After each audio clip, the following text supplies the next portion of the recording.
The Bible tells us in Hosea chapter 4 verse 6 that my people are destroyed for lack of knowledge.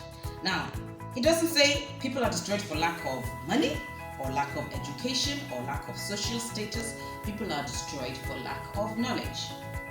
So, when we face challenges and problems, which we all do at different points in time in our lives, we should look at those problems, challenges, or situations not from the normal perspective that we look at them, rather look at them from a knowledge perspective.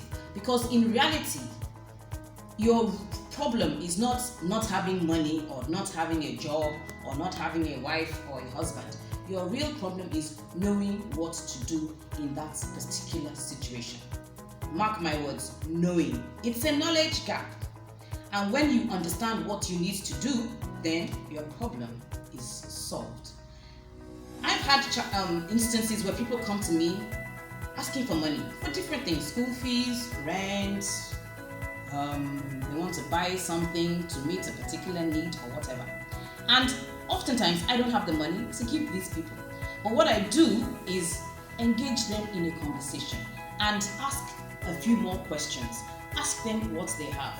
Ask them what they don't have, where they are, what their plan is. And I've discovered that sometimes what they do need is direction, not really the money. And I've been able to solve quite a number of people's problems by having these conversations and pointing them in the right direction. And that's eventually led to the solution of the challenge or the problem. I'll give a quick example. Consider a person who has a rent problem. Can't pay his rent. The landlord is threatening to throw the person out. Most of us would approach that problem from the perspective of finance. You need money to pay the rent. It's problem solved. Yes, one solution. But there could be other solutions.